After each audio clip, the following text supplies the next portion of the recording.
Hey Learn Hi folks, it's Lev. Welcome back to another video. For those of you who are new, I use he and pronouns. The sun is just setting at the moment, so it's sort of shining between like the tree leaves, so the lighting's a bit weird. Please excuse that. Anyway, today's video, I wanted to talk about how you can be an ally to trans people and just simple steps or simple actions you can take to be allies to trans people. And this applies to both cisgender and trans people. Like, I can be an ally to my own community, and cisgender people can be allies to trans people. And when I say trans people, I mean trans and gender diverse people, like all of us, not just binary trans people or just non-binary trans people or trans and gender diverse people. But I say trans just to shorten it, but when I say trans, I mean all trans and gender diverse people.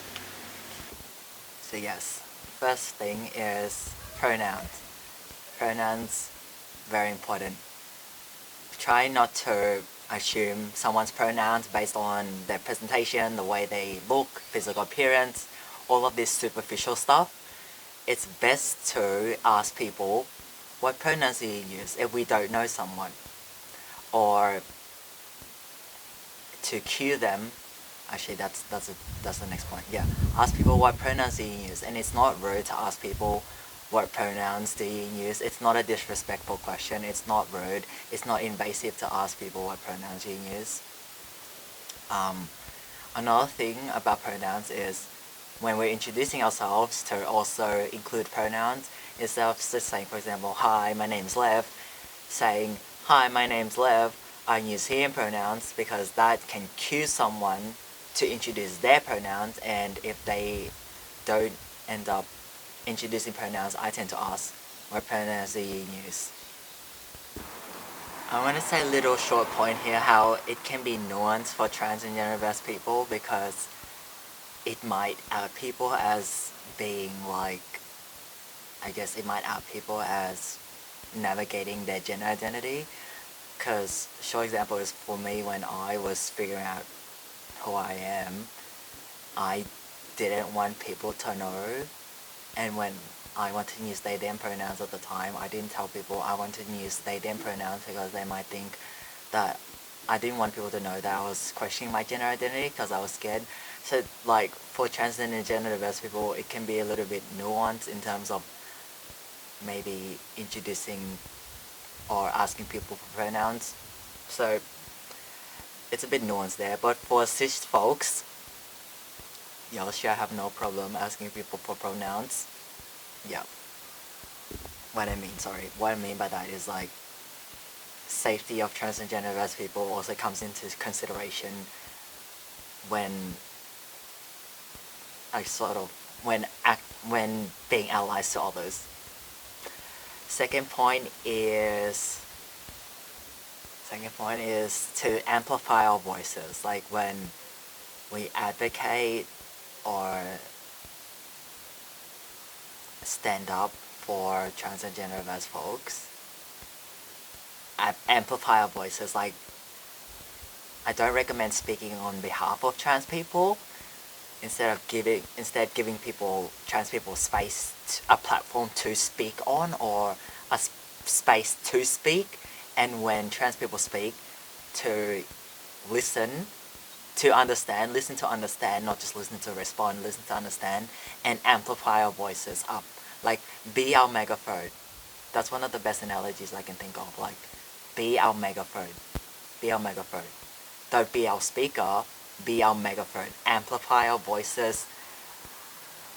Amplify it so that it's more awareness, or help people take it more seriously. Just raise the volume. Raise the volume. This one applies mostly to cis folks. Don't ask us inappropriate questions and like invasive questions, or questions that just cross boundaries way too far. And before asking us questions about like personal stuff, like consider, would I ask a cisgender person this? For example, someone has asked me about my genitals before, whether I've had top surgery, and it's just very uncomfortable. Just someone straight up asking me about my genitals and I don't know them, and it's completely irrelevant to everything. So yeah, being mindful of the questions that are asked and asking yourself what I asked a cisgender person this, and also asking why am I asking this question to this trans person as well. Like alternatives might be going online and googling it, likely find the answer on Google instead of asking inappropriate and disrespectful questions to trans people. Another thing is to add pronouns to documents and email signatures and LinkedIn profile and literally anywhere where we would have our name.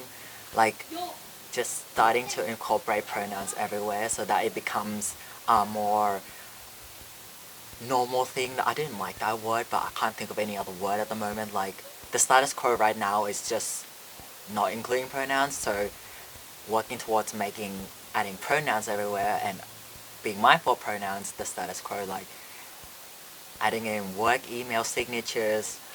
I've added it to my LinkedIn profile. I introduce pronouns in every video, intro of my every video, because I want to normalize it. I added it in my YouTube bio. I added on my Facebook. I added everywhere, like my pronouns. So just doing that can cause a ripple effect. Someone can see it, be like, oh, pronouns. And then they might be something they think about, like, oh, that's a good idea, and then they add it, and then someone else sees it, and it's just a chain effect down the road. It's just, humans tend to mirror each other's behaviors, so I want to make asking for pronouns, introducing pronouns, putting pronouns everywhere are normal, for lack of a better word, normal thing. Another thing would be to call out misgendering or calling out deadnaming. So misgendering is using pronouns that are not appropriate to the person. For example, I'm using pronouns, and if someone referred to me by she, her, that would be misgendering. And deadnaming is using a trans person name like a trans person's old name that they're no longer comfortable with and no longer want to use, instead of using their chosen name. So for example, someone used my dead name, which I'm not going to say because I'm not going to dead name myself, instead of Lev, then that would be dead name, referring to my old name instead of my chosen name that I explicitly say that I want to use, and no more using my old name. And if people use my old name, that's dead naming. Calling that out, it also depends on whether you're comfortable with this or not.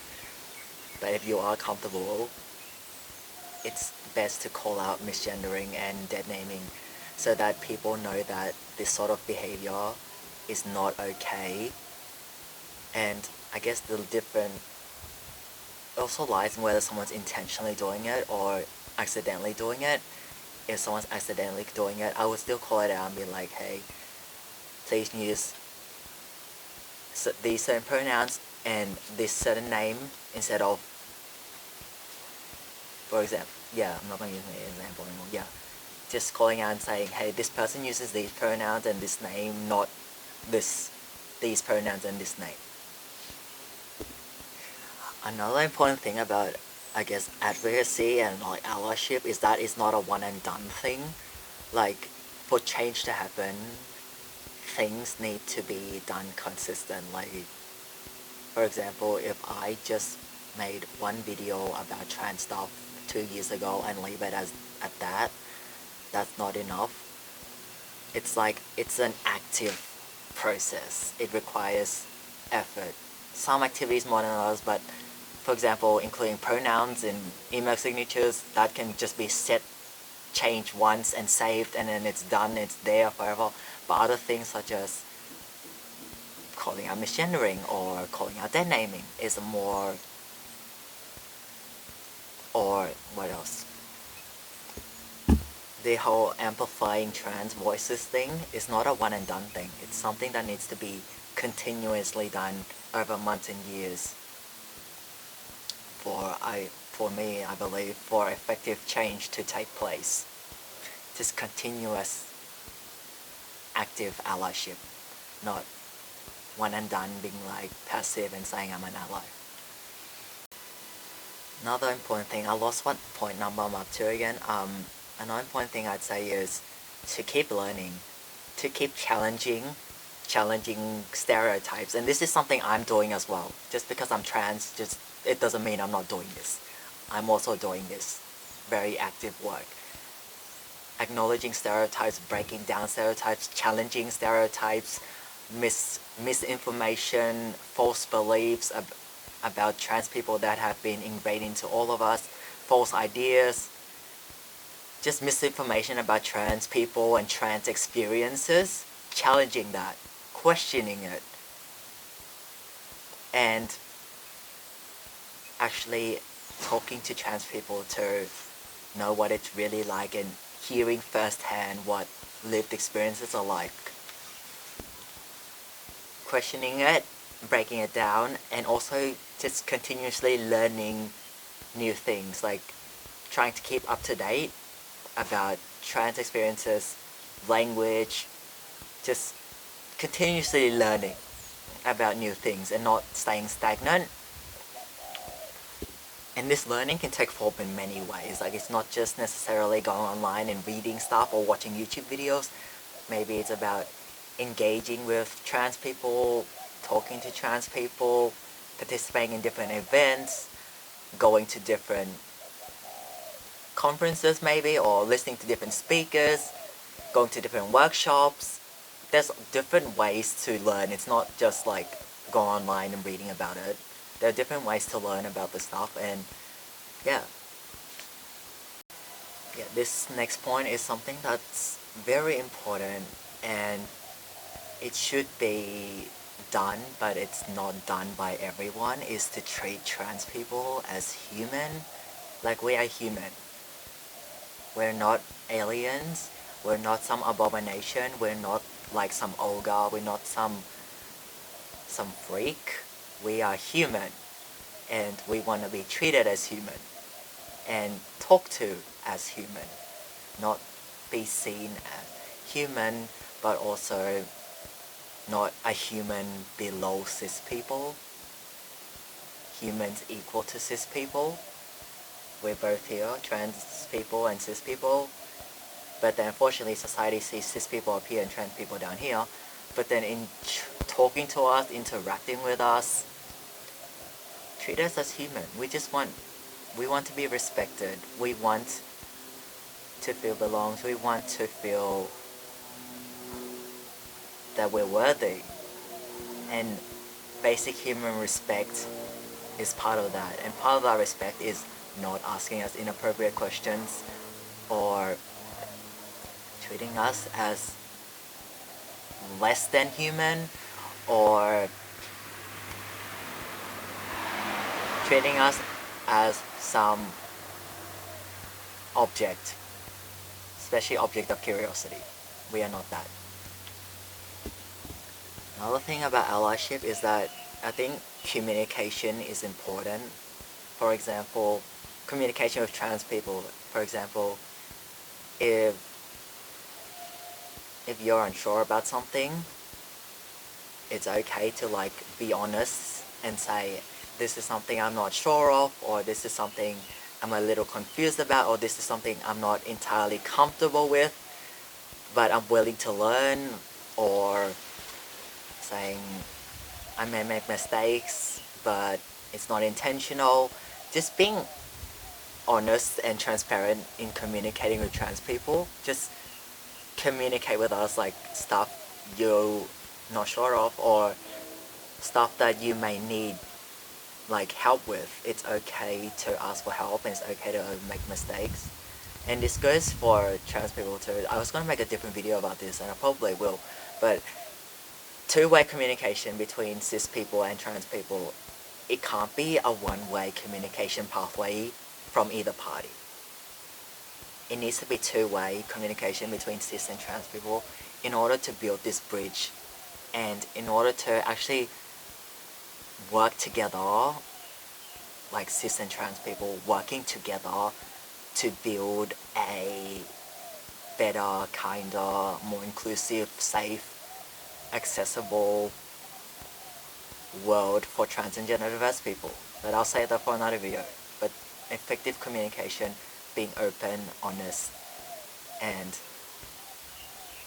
actually having respectful conversations is important. But I'll say that for another video. Thanks for watching, folks. I hope you found it insightful, helpful in some way, shape or form. And I will see you in the next video.